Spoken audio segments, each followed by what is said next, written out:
అంతటా యెహోవా వాక్కు యిర్మీయాకు ప్రత్యక్షమై ఇలాగ సెలవిచ్చెను. నేను యెహోవాను, సర్వ శరీరులకు దేవుడను, నాకు అసాధ్యమైనదేదైనా నుండునా? కావున యెహోవా ఈ మాట సెలవిచ్చుచున్నాడు. ఇదిగో, నేను ఈ పట్టణమును కల్దీయుల చేతికి, బబులోను రాజైన నెబుకద్నెజరు చేతికిని అప్పగింపబోచున్నాను. అతడు దాన్ని పట్టుకొనగా ఈ పట్టణము మీద యుద్ధము చెయ్యు కల్దీయులు వచ్చి ఈ పట్టణమునకు అగ్ని ముట్టించి, ఏ మిద్దెల మీద జనులు బయలునకు ధూపార్పణ చేసి అన్య దేవతలకు పానార్పణలు అర్పించి నాకు కోపము పుట్టించరో ఆ మిద్దెలన్నిటిని కాల్చివేసెదరు.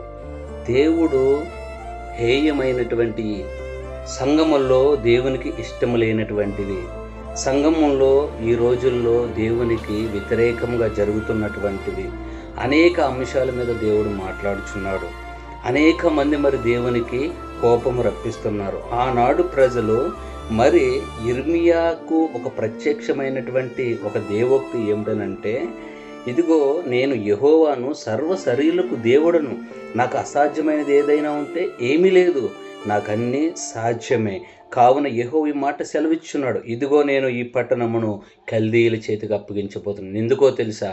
మీరు నాకు అతిక్రమంగా ప్రవర్తించున్నారు, నాకు విరోధముగా మీరు ప్రవర్తించున్నారు గనక మీరు నాకు కోపము పుట్టించారు గనక నేను మిమ్మల్ని కల్దీయుల చేతికి అప్పగిస్తున్నాను.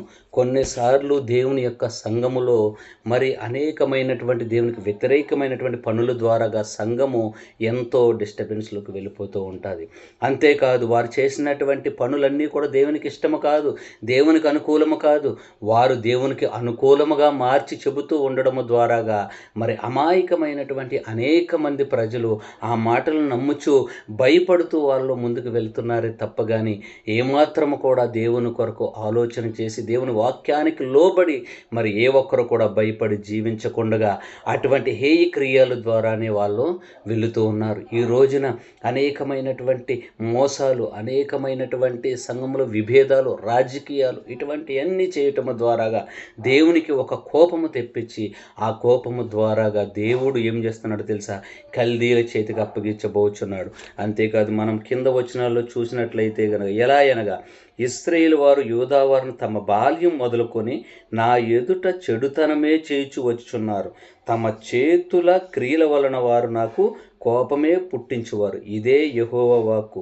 నా కోపము రేపటికు ఇశ్రాయేలు వారిని, యూదా వారిని, వారి రాజులని, వారి ప్రధానులని, వారి యాజకులను, వారి ప్రవక్తలను, యూదా జనులను, యెరూషలేము నివాసులను చూపిన దుష్ప్రవర్తన అంతటిని బట్టి నా ఎదుట నుండి వారి దుష్ప్రవర్తన నేను నివారణ చెయ్యి ఉద్దేశించినట్లు వారు ఈ పట్టణమును కట్టిన దినము మొదలుకొని ఇదివరకును అది నాకు కోపము పుట్టించుటకు కారణమాయెను. దేవుడికి ఎంత కోపం పుట్టించారంటే, వీళ్ళు చేసినటువంటి పనులను బట్టి, వీళ్ళు చేసినటువంటి ముందు నుంచి చేస్తున్నటువంటి కార్యాలను బట్టి దేవునికి ఎంతో విధమైనటువంటి కోపాన్ని పుట్టించారు.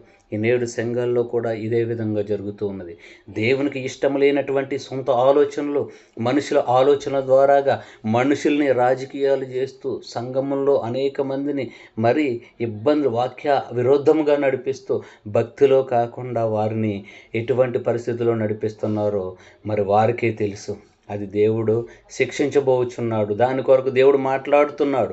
దాని గురించి పరిశుద్ధాత్మ దేవుడు మాట్లాడుతున్నాడు ప్రతి ఒక్కరితో కూడా. ప్రియమైన దేవుని సంగమా, ఇదిగో, ఈనాడు నువ్వు ఒకవేళ దేవుని దృష్టిలో చెడుతనంగా నడుచుకుంటున్నావా?